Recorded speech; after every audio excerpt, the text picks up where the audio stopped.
Hello guys, welcome to my mini vlog. सकाळ झाली आहे आणि मी रेडी होऊन व्हिडिओ काढते. वेगवेगळ्या प्लेसेसचा लॉग एका व्हिडिओमध्ये करणं पॉसिबल नाही, म्हणून मी एका प्लेसची व्हिडिओ या लॉगमध्ये करत आहे. बघू शकता गाईज तुम्ही, इकडे पेपर खायचं काम चालू आहे. तर सगळे जण रूम मध्ये रेडी होत आहेत आणि पसारा बघा किती वाढलाय. भूक लागलेली म्हणून मी थोडेफार पेपर खाल्ले. त्यानंतर सगळे गाडीत जाऊन बसले. असं प्लेस होतं वैष्णोदेवी टेम्पल, अमृतसर. आत गेल्यानंतर पहिले दर्शन होतं ते आशादेवी. पुढे गेल्यानंतर मंदिर आहे ते माता लाल देवी यांचं, ज्यांनी या मंदिराची उभारणी केली. मंदिरामध्ये वेगवेगळ्या देवांच्या मूर्त्या आहेत. प्रत्येक राज्यांमध्ये असणाऱ्या देवाच्या मूर्ती इथं बघायला मिळतात. त्याच्या भिंतींवरही देवांच्या प्रतिकृती बघायला मिळतात. हा बघा पुढे चाललाय कसा. हे आहे ब्रह्मदेवाची मूर्ती. श्रीकृष्णाच्या पायाला जेव्हा बाण मारला होता ते हे दृश्य आहे. भयानक दिसणाऱ्या या गुहेमध्ये आम्ही शिरलो. दिसणारी सगळी दृश्य रामायणाशी निगडीत आहेत. बघू शकता तुम्ही. रामाच्या पदस्पर्शाने जेव्हा अहिल्याचा उद्धार झाला तेव्हाचं हे दृश्य आहे. यामध्ये सीतेला सोन्याचा हरिण दिसलेला आहे. रामाने सेतू बांधायला लावला आहे.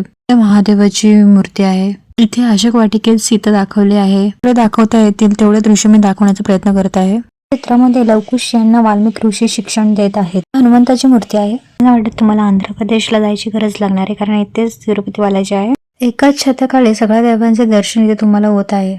गणपती बाप्पा आहे, तिरुपती बालाजी, पशुपतीनाथजी आहे. सगळं एकाच छताखाली तुम्हाला देव बघायला मिळते. मला इथे आल्यानंतर एक गोष्ट समजली, सगळे देव एका जागी राहू शकतात, पण आपणच भेदभाव करतो की हा तुझा देव, हा माझा देव. हे भेदभाव सगळे आपण तयार केलेले आहेत. मला कितपत पटतं हे तुमच्यावर आहे. माझं ओपिनियन मी फक्त शेअर केलं. जरा लॉंग झाली आहे बिकॉज सगळं तुम्हाला दाखवायचं होतं. व्हिडिओ आवडले असल्यास नक्की लाईक करा, बिकॉज खूप मेहनत घेतली आहे व्हिडिओ करण्यासाठी. पुन्हा गुहेत शिरलो, खाली पाणी होतं आणि इथे शिवलिंग होती.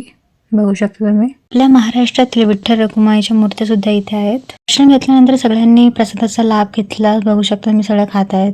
ब्लॉग दी एंड करते. Thank you for watching. Bye bye.